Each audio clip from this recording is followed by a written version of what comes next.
Hi, this is Larry London. On today's Border Crossings, we welcome singer-songwriter Imany. Her music has been heard around the world, topping the charts in many countries, including France and Russia. Imany is about to release a new album called The Wrong Kind of War. Her music is inspired by a variety of influences, all of which are very personal. Imany released her debut CD in 2011 and is starting off the new year with a new single called Don't Be So Shy, which has attracted more than 160 million views on YouTube. Please join us today as we welcome Imany to Border Crossings. Oh, bless me, Father. Don't ask me why. You're right, you're right.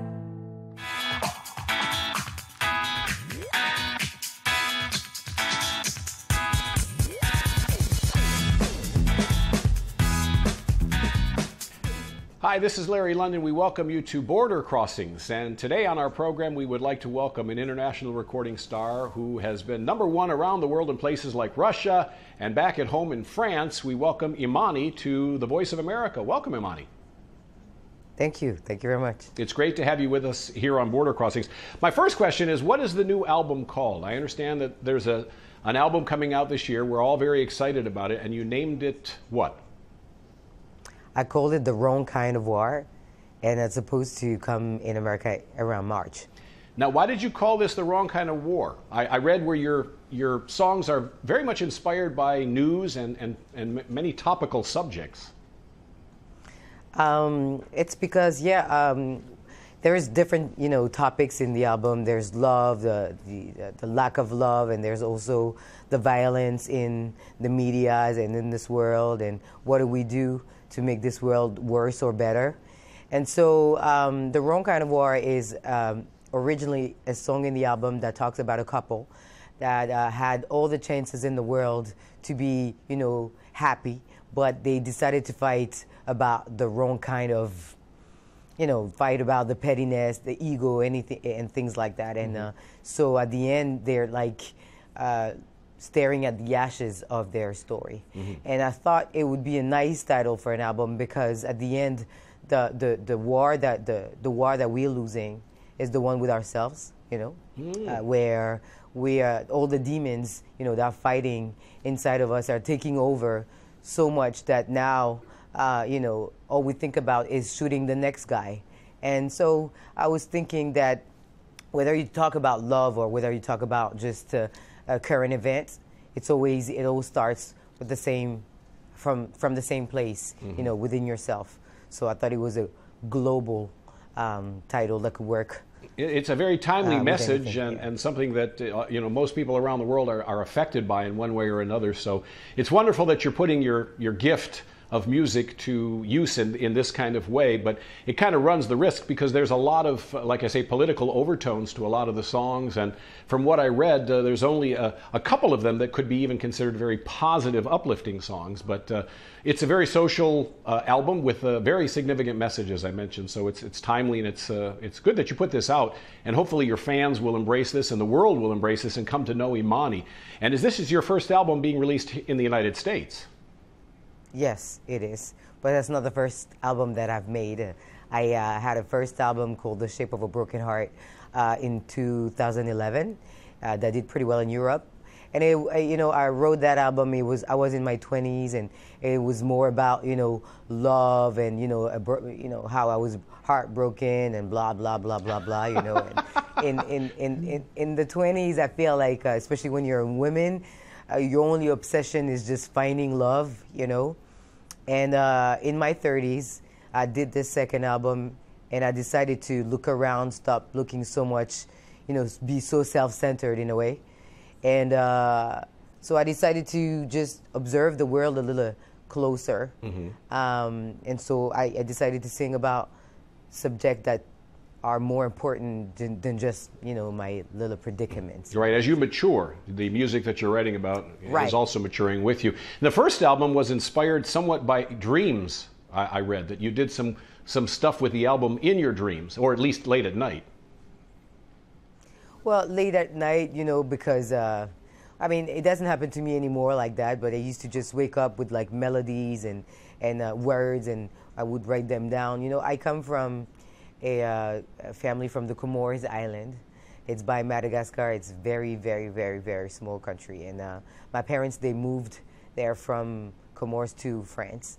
They didn't know anything about music, art, or anything like that. So my musical background is something that I had to build for myself, by myself, on my own, and kind of late. So the way I do music is probably not so orthodox, you know. And so I guess the way it comes to me, it's not that orthodox either. So Imany, your first album you put out in 2011. This is the second album, and now it's 6 years later. So what have you been doing in that 6-year span? I'm sure you've been writing and traveling, but it's a long break. Yeah, it's a long break for the audience, but I didn't take any break. The first album, I did a 3-year tour, and it's about like 400 dates in like 20 different countries. So that took a lot of time. And then I did a project for a French movie, a soundtrack for a French movie that took a big year out of my life. And then, I did a lot of writings for the second album. We did some writing retreats in Africa, a couple of them. We wrote about 60 songs because we wanted to come back with a stronger album, because the sophomore album is always very tricky. So yeah, I've been really busy. And then I had a child last year. Oh, congratulations. So yeah, wow. Thank you. So that took a little bit of my time too. I'm sure it took a lot of time. A little, baby girl or baby boy? A little baby boy. And is there any music on the album that was inspired by motherhood and by having a son? Actually, no, because the album was done before we found out about the pregnancy. We just had to push back the release for a year, but no. So maybe the third album. Yes, now I know what the next album will be. Dedicated to your son. So Imany is with us right now, and you mentioned a little while ago that you started late in music. And I think at one point you were an athlete, you were a jumper or something like that. So what brought you to music? How did you make that transition into music from what you were doing previously? Well, as a teenager, I was just doing tracks. I was a high jumper, yeah. But at the age of 17, I got discovered in the streets and became a model in Paris. And I came to New York by the age of 19, and I worked here as a model and as more different things, the New York life where you need to pay your rent and modeling is not enough. So I was like everybody else, a waiter, a hostess, a whatever. And so I always wanted to be a singer, but the thing is I like I told you previously, I didn't grow up in a artistic environment, so I really thought that being an artist was something that was supposed to happen to other people. And my voice, I had a huge insecurity about my voice, and I didn't think a girl like me could be a singer. So it took me a while to build up my confidence. And coming to New York and meet other artists, other aspiring artists, that was like telling me, oh, if you want to be a singer, just, start and try. And it was simple enough, but nobody ever told that to me before. And so the transition was made here in New York maybe 13 years ago, where I was just so tired to work so hard just to pay the rent.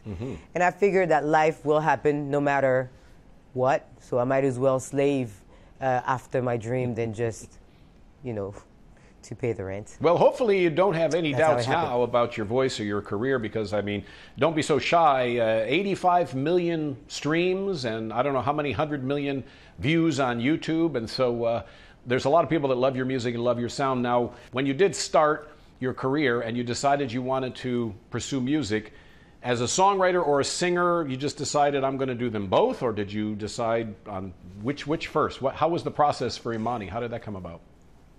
But it's almost like I didn't have a choice, because I didn't know anybody either here in New York, and I felt like, okay, I can't do covers all my life, so I need to figure out how to write songs so then I could sing my songs. So it's almost like I didn't have a choice, and so I started to take a closer listen to the artists that I liked and see, okay, so that's a hook, that's a bridge, and see how they did it. And so I kind of self-taught myself. I didn't have a choice. Now, I read where you were inspired by artists like Billie Holiday and Dinah Washington. Now, I mean, so that would be jazz, and I don't think you'd categorize your style of music as jazz. So who else do you get inspiration from?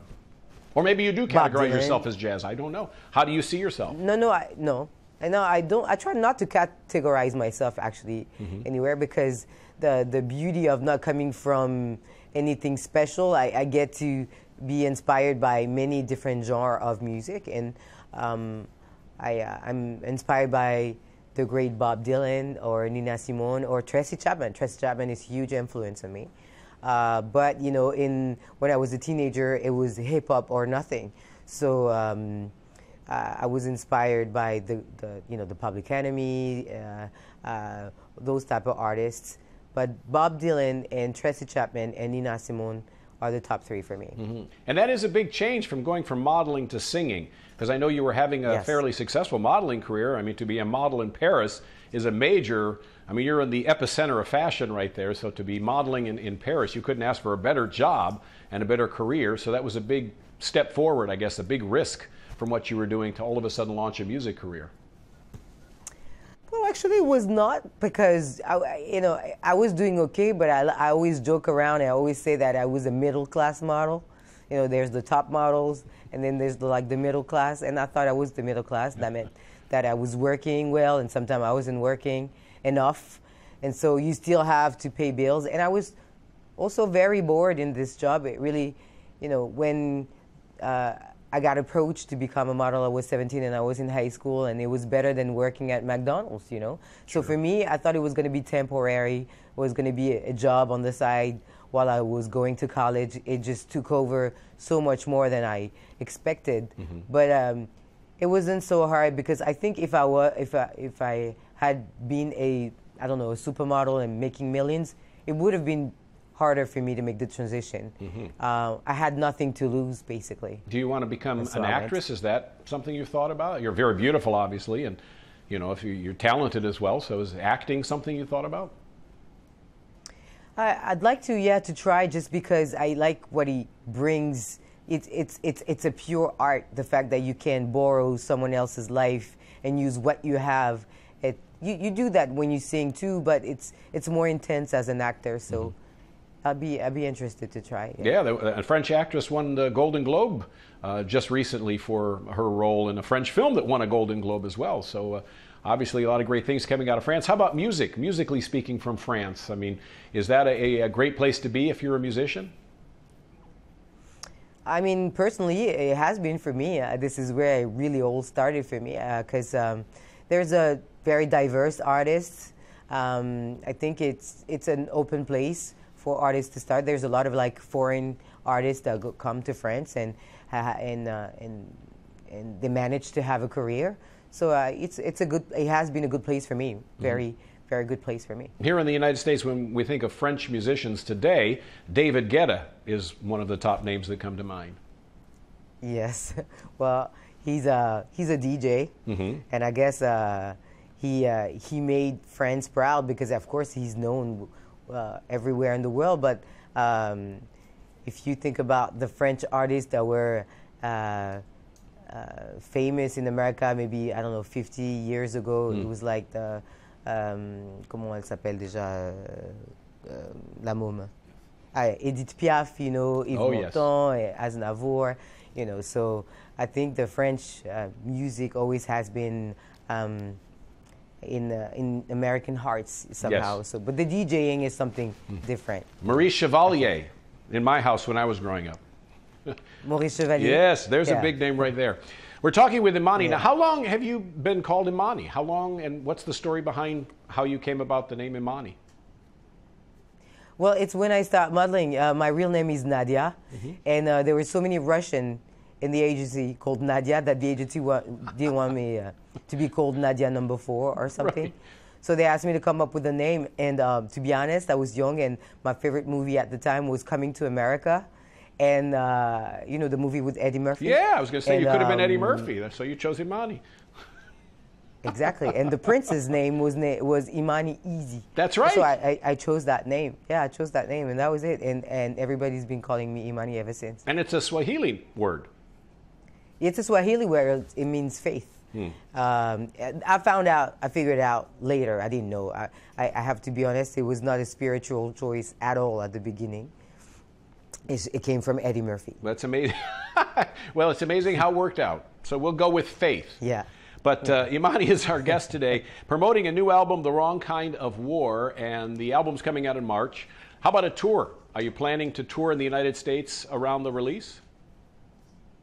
I think it's going to be a press promo tour, probably, and hopefully, depends on how the album goes. We probably will have a tour later on the same year. Usually that's how it works. Yes. But yes. I can't say more. It depends on how much, how well received the album is, I guess. I'm going to ask if you do another song for us.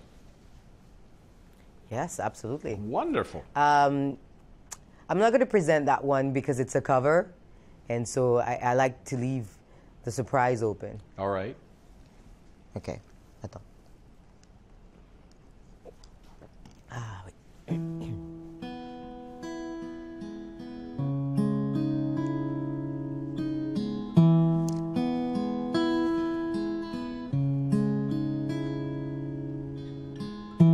Clock strikes upon the hour and the sun begin to fade.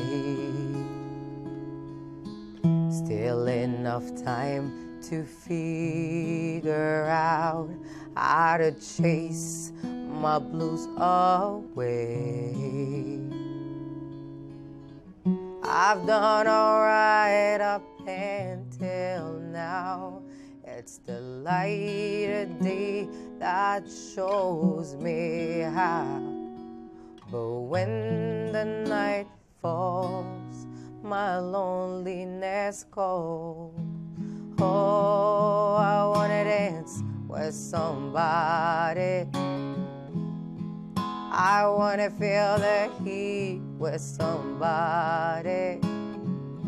Yeah, I wanna dance with somebody.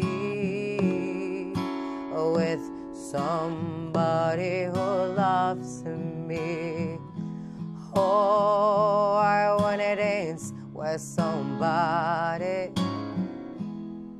I wanna feel the heat with somebody. Yeah, I wanna dance with somebody. With somebody who loves me. I've been in love and lost my senses, spinning through the town. Sooner or later the fever ends and I wind up feeling down. I need a man who'll take a chance on a love that burns hard enough to last. So when the night falls, my lonely heart calls. Oh, I wanna dance with somebody. I wanna feel the heat with somebody. Yeah, I wanna dance with somebody. With somebody who loves me. Oh, I wanna dance with somebody. I wanna feel the heat. Yeah, I wanna dance with somebody. With somebody who loves me. Oh, don't you wanna dance? Oh, with me, baby. Oh, don't you wanna dance? Oh, with me, boy. Oh, don't you wanna dance? Oh, with me, baby. Oh, with somebody who loves me.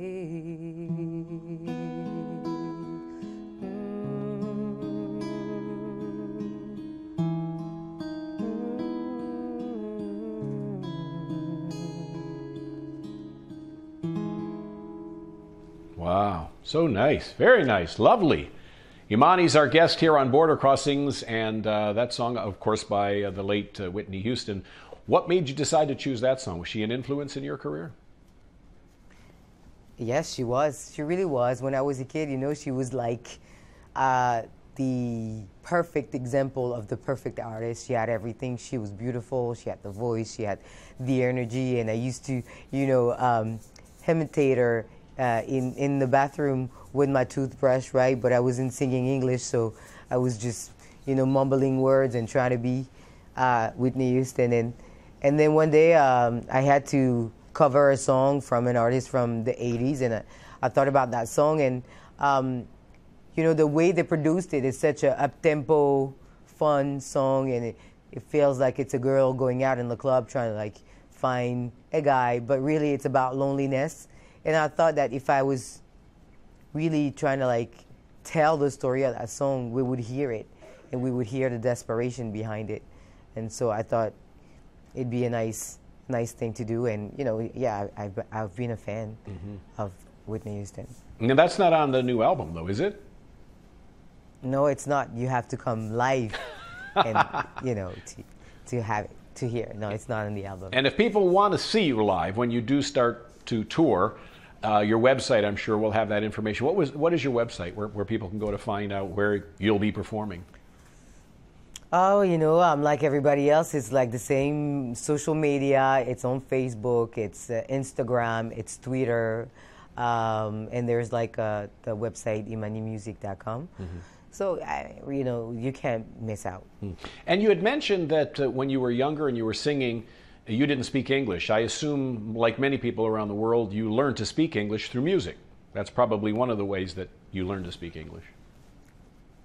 In my case, no. It's really when I came here in New York, I spoke very little English, and I really wanted to, I wanted to be able to communicate with people. So what I did, I watched a lot of TV.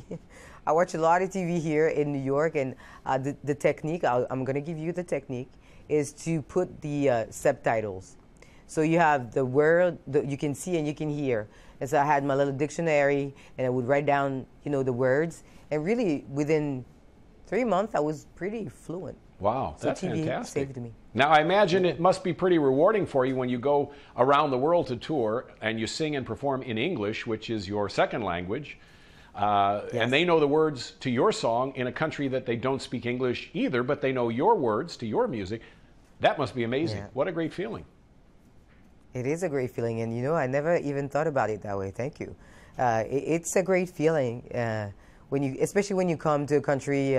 For instance, I'll give you an example. I went to Bulgaria a few months ago for the first time, and I don't know the first thing about Bulgaria, and so I go on stage, and they knew all the song from the first to the last by heart, and you don't know the first thing about them, but they know everything about you, and that's a great feeling. Yeah, it's kind of, you know, validation when you show up and then you have all these people who love you enough to want to learn your songs in another language. That's wonderful. Great feeling, I imagine.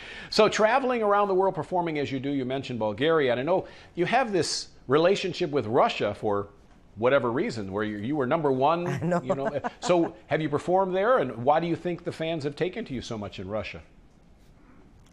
You know, I have no idea, because it's Russia, and then it's Poland, and it's Turkey, and I don't know. I have performed in Russia.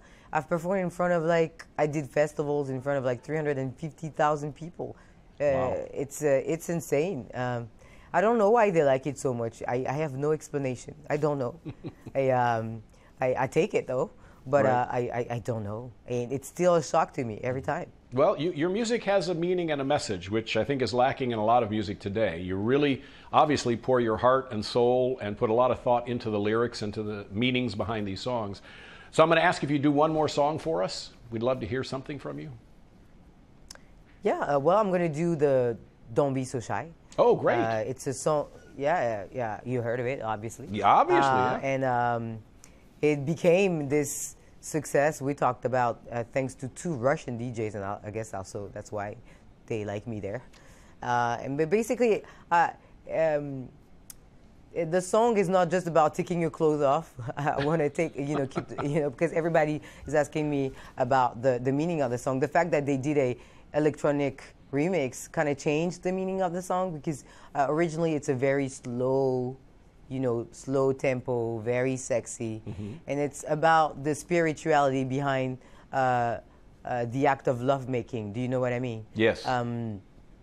It's not about taking just your clothes off. It's about getting rid of the layers and being yourself. And when you're making love with another person, you just all of a sudden, get rid of the layers, be yourself, and surrender to something that is bigger than you are. And that's what the song is about. It's not just about jumping on the other person. Well, I am ready. I'm ready for something special. So here's Imany to perform live for us on Border Crossings.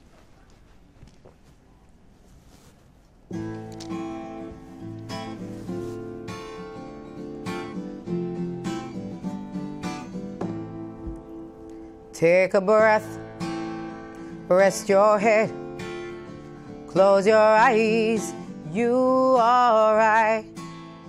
I just lay down to my side. Do you feel the heat on my skin? Take off your clothes, blow out the fire. Don't be so shy, you're right, you're right. And take off my clothes. Oh, bless me, Father. Don't ask me why. You're right, you're right. Hold my stare, I'm in command. Do you feel my hips in your hands? And I'm laying down by your side. I taste the sweet of your skin. Take off your clothes, blow out the fire. Don't be so shy. You're right, you're right. And take off my clothes. Oh, bless me, Father. Don't ask me why. You're right, you're right. And my heart just raced so much faster. I drown myself in your holy water. And both my eyes just got so much brighter. And I saw God, oh yes, so much closer. In the dark, I see your smile. Do you feel my heat on your skin? Take off your clothes, blow out the fire. Don't be so shy, you're right, you're right. And take off my clothes. Oh, bless me, Father. Don't ask me why. You're right, you're right. And take off your clothes, blow out the fire. Don't be so shy. You're right, you're alright. And take off my clothes and bless me further. Don't ask me why. Don't ask me why. Don't ask me why.